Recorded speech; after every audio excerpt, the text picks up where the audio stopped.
जो है Indian students को अपनी कंट्री में एंट्री दे रहा है और वो भी वीज़ा फ्री। आज इंडिया का जो इंडिया की जो गवर्नमेंट है वो अपने आईआर जो इंटरनेशनल रिलेशंस वो काफ़ी हद तक अच्छे रखती है और वो मेरे ख्याल से उन्होंने अपने रिलेशंस को मेंटेन किया। इंडिया का एक इशू जुड़ा इसलिए कि इंडिया इस पूरे आसियान मुल्कों में, यानी अगर हम उस तरफ चले जाएं जहां पर चाइना और ये इंडो पैसिफिक और ये सारा, तो वहां पर जाहिर है कि इंडिया की बड़ी अहमियत है अमेरिका के नज़दीक। अगर बात की जाए यूक्रेन की, तो यूक्रेन में इंडियन स्टूडेंट्स भी हैं और पाकिस्तानी स्टूडेंट्स भी हैं। अब इंडियन गवर्नमेंट की अपील पर पोलैंड जो है वो इंडियन स्टूडेंट्स को एंट्री दे रहा है वीज़ा फ्री। ये पॉलिसी आपको इख्तियार करना पड़ेगी, वरना आपको पूछने वाला कोई नहीं होगा, आप हर तरफ धुतकारे जाओगे। बैक पे जाएं तो अफ़गानिस्तान में भी जब हालात ख़राब हुए थे, सबसे पहले उन्होंने अपने लोगों को वहाँ से निकाला था, तो वो अपने प्रायोरिटी पे रखते हैं लोग। और ये देखकर ही गालिबन हमारे दफ्तर, क्योंकि दफ्तर खारजा हमारा इस वक्त घोटकी में है, लॉन्ग मार्च पर है सिंध के, और तो उसको तो पता ही नहीं है कि यूक्रेन में हमारे साथ क्या हो रहा है, हमारे बच्चों के साथ क्या हो रहा है। की हेल्प करने के लिए इस वक्त जो है वो पोलैंड हेल्प कर रहा है। क्या वजह है, क्या इंडिया के रिलेशंस जो हैं वो डिफरेंट ममालिक के साथ अच्छे हैं, क्या वजह लगता है आपको? जी, इंडिया एक बिग कंट्री है, इकोनॉमिकली वो हमसे बहुत स्ट्रॉन्ग है, उनके जो हैं रिलेशंस में भी हमसे ज़्यादा स्ट्रॉन्ग होंगे। नमस्कार दोस्तों, जय हिंद। स्वागत है आपका इंडियन प्राउड ऑफिशियल में। दोस्तों, यूक्रेन और रशिया के बीच चल रही वॉर में काफ़ी भारतीय स्टूडेंट अभी भी फंसे हुए हैं, जिनको वापस लाने के लिए भारतीय सरकार जी तोड़ मेहनत कर रही है और मिशन गंगा लॉन्च कर चुकी है।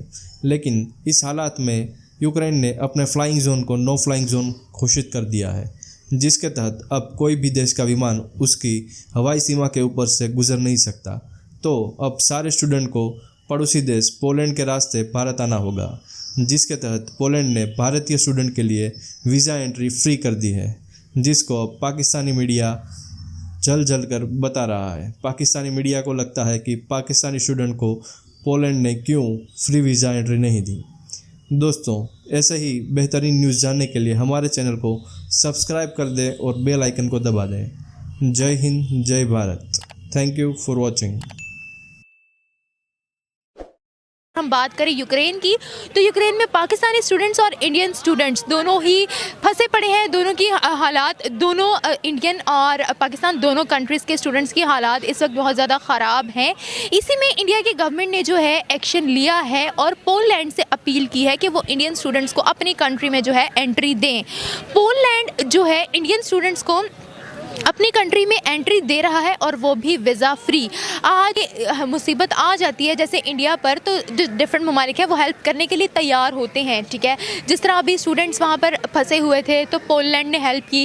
क्या वजह है कि इंडिया इस वक्त आगे जा रहा है? क्या वजह है कि उसके डिफरेंट ममालिक के साथ क्या रिलेशंस बहुत अच्छे हैं, जिसकी वजह से इंडिया मुसीबत में इंडिया के सब काम आ जाते हैं? इंडिया का सबसे मेन पर्पज़ जो है ना, वो है अपने बिज़नेस को डेवलप करना। लोगों के कंट्रीज़ में जाके अपने सिस्टम को अपडेट कर देते हैं, सिस्टमेटिकली वो अपनी मार्केट को गैप को कवर करना जानते हैं। वो सब चीज़ों को जितना भी वो गहराई से जिस तरह से वो मेंटेन करते हैं, ये सब चीज़ें वो इसके एक्सपर्ट हैं। और हम लोग सिर्फ तंग जहनीत के बैठे हैं कि अगर हमारे पाकिस्तान में कोई बंदा बाहर जाके थोड़ी सी तरक्की कर लेता है तो फिर हमारे नाम होता है।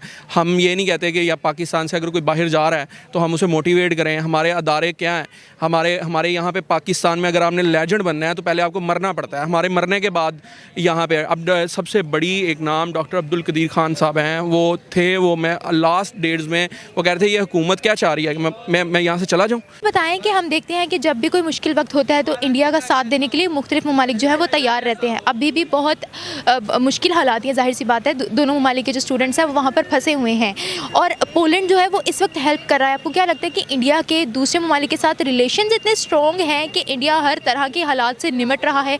क्या वजह लगती है आपको? मेरे ख्याल से इंडिया का जो इंडिया की जो गवर्नमेंट है वो अपने आईआर जो इंटरनेशनल रिलेशंस वो काफ़ी हद तक अच्छे रखती है और वो मेरे ख्याल से उन्होंने अपने रिलेशंस को मेंटेन किया हुआ है। पाकिस्तान एक तो इतनी वो फंड्स के हिसाब से भी इतनी नहीं, इकनॉमिकली वो भी इतनी उनकी नहीं स्ट्रॉन्ग, तो इस वजह से शायद पाकिस्तान का भी कुछ लोग पाकिस्तान का भी बाकी कंट्री साथ नहीं देती हैं और पाकिस्तान भी कुछ अपने ताल्लुकात बाहर वाले कंट्री से सही नहीं रखता। तो मेरे ख्याल से यही मेजर वजह है इनकी।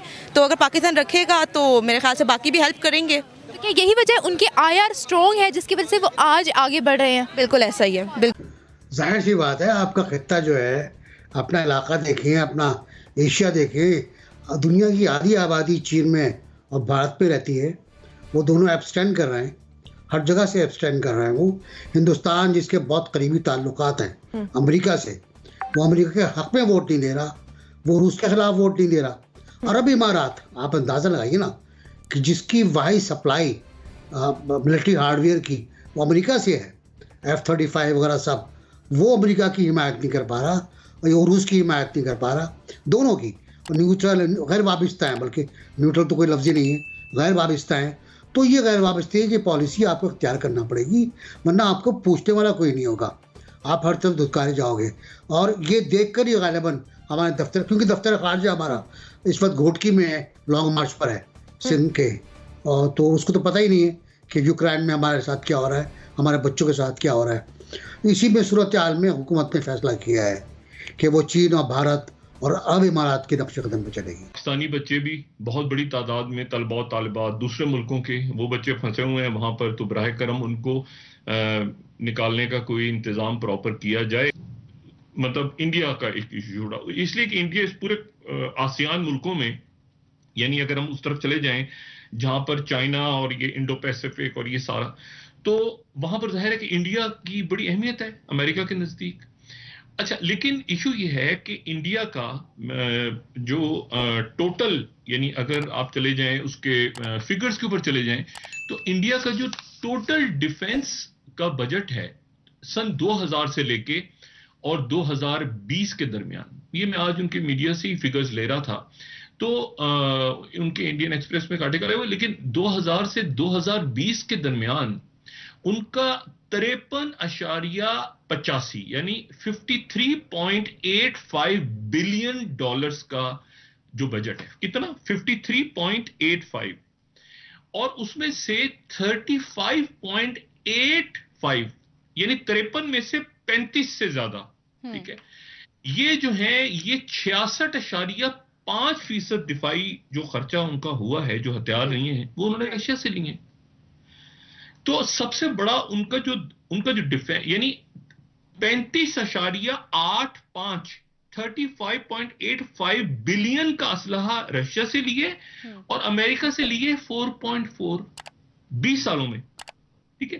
तो कहां पर 53.85 बिलियन डॉलर्स रशिया के साथ है डिफेंस के एग्रीमेंट्स, और ये S-400 और AK-47 राइफल्स और बाकी उनके जो मिसाइल सिस्टम सारा, तो बात, और उसमें से फिर तीसरे नंबर पे कहीं जाके इसराइल है और बाकी। तो मुझे ये बताएं, जिस तरीके से वो लोग एक्शंस लेते हैं हर इशू पर, ठीक है, अपने हर इशू पर वो लोग एक्शन ले रहे हैं, इसीलिए क्या आपको लगता है कि वो लोग आगे जा रहे हैं? क्योंकि हम देखते हैं कि इंडिया के तमाम ममालिक के साथ जो है वो रिलेशंस भी बहुत अच्छे हैं, मुसीबत के वक्त जो है उनके मुल्क के काम आते हैं, रिलेशनशिप उन्होंने इस तरीके से बिल्ड कर लिया है कि आपको ये वजह लगती है कि इंडिया इस वक्त जो है हमसे ज़्यादा कामयाब जा रहा है?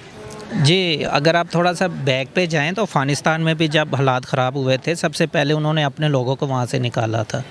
तो वो अपने प्रायोरिटी पे रखते हैं लोग, वो फर्स्टली सोच लेते हैं भाई ये जो है हालात ख़राब हो रहे हैं तो इनका सद्देबाब होना चाहिए।